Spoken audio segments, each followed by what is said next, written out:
안녕하세요. 김상철 목사입니다.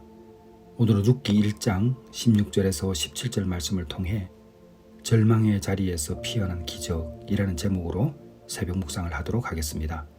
제가 본문을 읽겠습니다. 룻이 이르되 내게 어머니를 떠나며 어머니를 따르지 말고 돌아가라 강권하지 마옵소서. 어머니께서 가시는 곳에 나도 가고 어머니께서 머무시는 곳에서 나도 머물겠나이다. 어머니의 백성이 나의 백성이 되고 어머니의 하나님이 나의 하나님이 되시리니 어머니께서 죽으시는 곳에서 나도 죽어 거기 묻힐 것이라. 만일 내가 죽는 일 외에 어머니를 떠나면 여호와께서 내게 벌을 내리시고 더 내리시기를 원하나이다 하는지라. 아멘. 우리가 이미 룻기를 여러 번 읽었죠.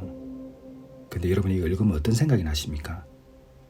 룻이 왜 이런 선택을 하죠? 여러분 생각해 보세요. 우리 룻기 많이 읽었잖아요. 룻이 왜 이런 선택을 할까요? 룻이 처한 상황이 결코 만만치 않거든요. 남편이 죽었잖아요.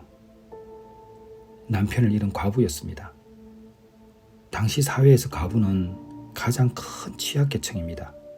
생존이 위협받는 존재였죠. 이 정도 되면 심리적으로도 완전히 위축되어 있는 상황입니다. 뿐만 아니죠. 이방인이었죠. 모압 여인이었습니다. 이스라엘 사회에서는 외인으로 배척당할 수밖에 없는 그런 존재였습니다. 사회적으로 배제되는데 얼마나 힘들었겠습니까?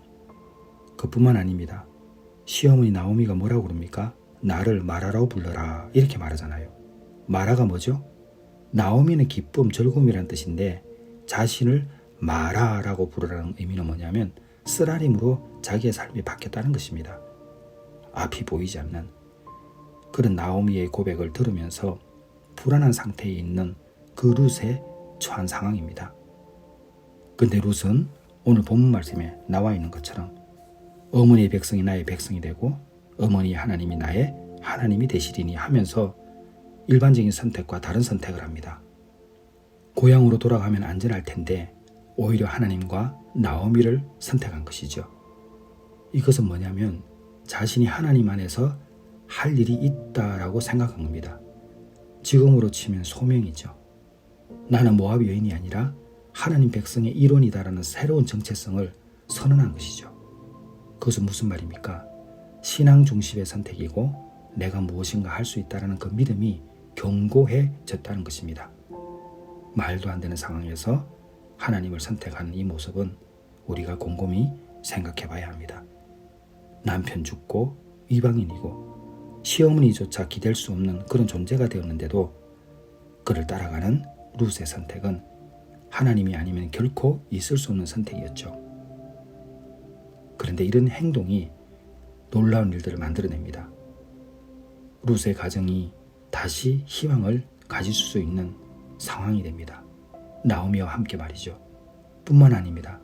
룻은 나중에 보아스와 결혼해서 오벳을 낳습니다.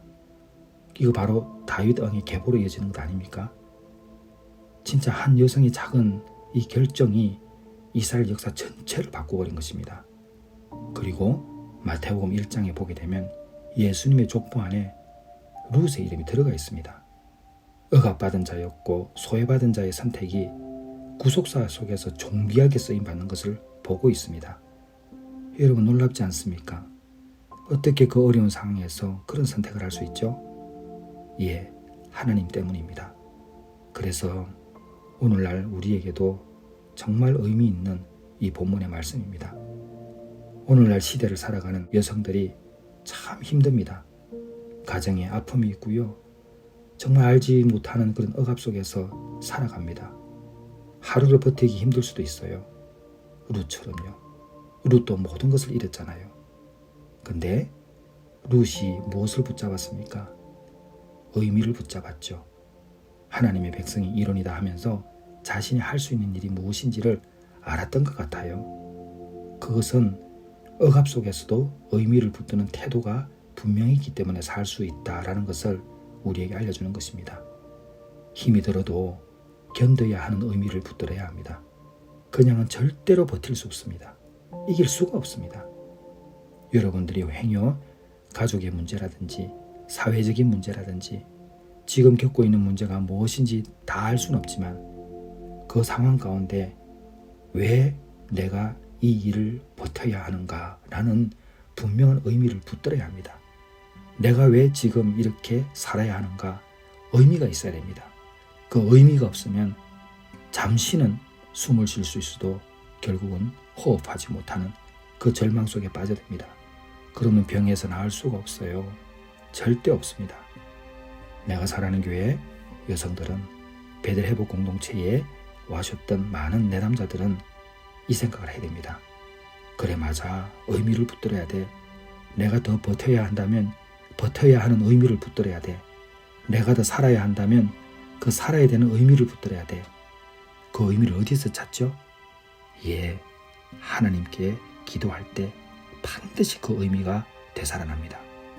여러분 이것은 그냥 드리는 말씀이 아닙니다. 하나님께 기도할 때, 하나님께 내 문제를 맡길 때, 하나님 할 수 없어요라고 고백할 때, 하나님 도와주세요라는 고백을 할 때 하나님께서 버틸 수 있는 힘과 용기를 주시고 네가 왜 버티고 살아야 하는지를 알려주십니다. 룻은 모압 여인이 아니라 하나님의 백성으로 자신을 선언했습니다. 그리고 나는 피해자가 아니라 하나님의 딸이라는 그 정체성을 회복했습니다. 그래서 오늘을 살아가는 우리 역시 많이 어렵죠. 많이 어렵습니다. 특히 우리 내가 살아가는 교회는 진실로 은혜 없이는 살 수 없는 사람들이 모인 것입니다.